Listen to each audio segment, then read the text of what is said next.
Success पाना है तो मोटिवेट रहो और मोटिवेट रहोगे तो सफलता आपके कदम चूमेगी।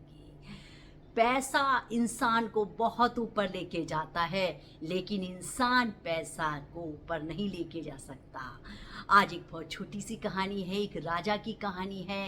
एक राजा था, वो उसके केवल एक ही बेटी थी। वो कभी कभी चिंतित हुआ करता था कि पता नहीं आगे क्या होगा, राज्य को कौन संभालेगा, कैसे करेगा, मेरे तो बेटी है, बेटा नहीं है।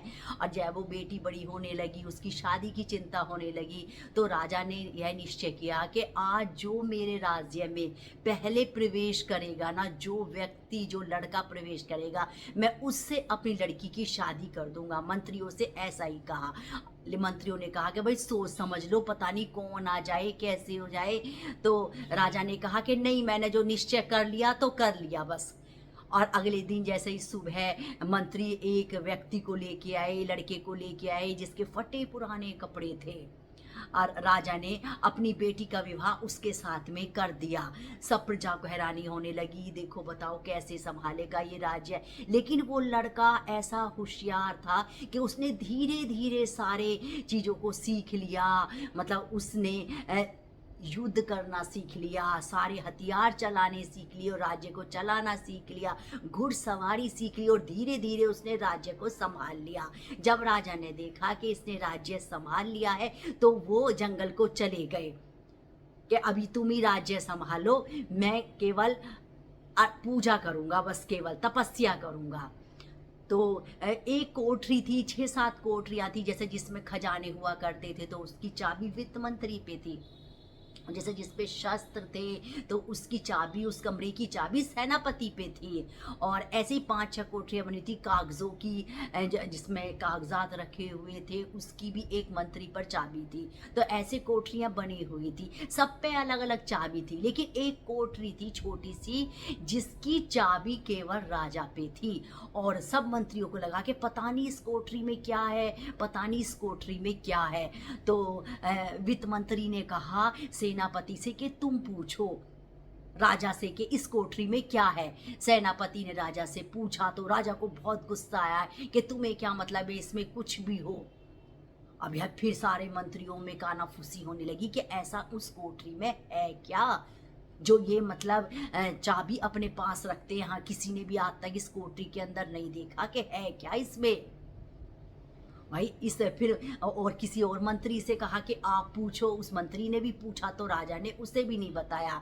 तो मंत्रियों ने आपस में सलाह करी कि महारानी से कहते हैं कि महारानी जरूर पूछेंगी। उन्होंने महारानी को बताया कि उस कोठरी में कभी कभी 15-20 दिन में राजा जी जाते हैं, पता नहीं उस कोठरी में क्या है और ऐसा क्या चीज है जो उनकी चाबी वो अपने पास रखते हैं और तुमको भी नहीं बताया। भाई महारानी ने आते ही राजा से कहा, न खाना पीना सब कुछ छोड़ दिया और पत्नी की जिद के आगे क्या करते। राजा ने कहा कि क्या बात है, कि नहीं मैं उस कोठरी में देखना चाहती हूँ कि आखिर उस कोठरी में है क्या। तो राजा ने कहा चलो तो ठीक है, तुम नहीं मानती हो तो चलो और सब मंत्रियों को भी बुला लो। सारे मंत्री भी आ गए और रानी भी। और उस कोठरी का ताला वो खोलने लगा राजा।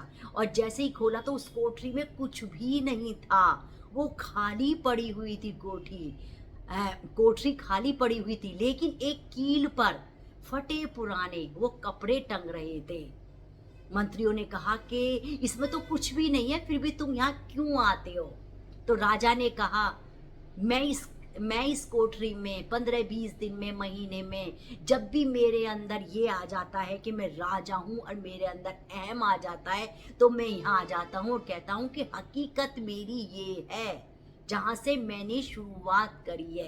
ये फटे पुराने कपड़ों में था, वो तो राजा का एहसान था जो मुझे चुना और अपनी बेटी से शादी करवा दी और आज मैं राजा बन गया। जब भी मेरे 15-20 दिन में ईगो आ जाती है तो मैं इसको कोठरी में आके आधा पौना घंटे बैठ के इसको देखता रहता हूँ कि मेरी ये औकात थी। और इस कहानी से हमें ये शिक्षा मिलती है कि जो जैसे आजकल जो बच्चे हैं, स्टूडेंट हैं, ऑफिसर बन जाते हैं, बड़े बड़े आईएएस ऑफिसर बन जाते हैं या और अधिकारी बन जाते हैं, तो उनमें ईगो ना आए, वो अपने स्ट्रगल टाइम को देख लें।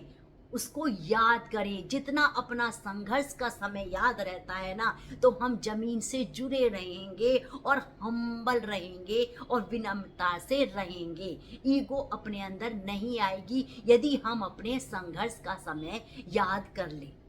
और मैं इसी तरह से आपको प्यारे प्यारे टॉपिक लाती रहूँगी। मेरे चैनल को लाइक करें, सब्सक्राइब करें और शेयर करें। राधे राधे।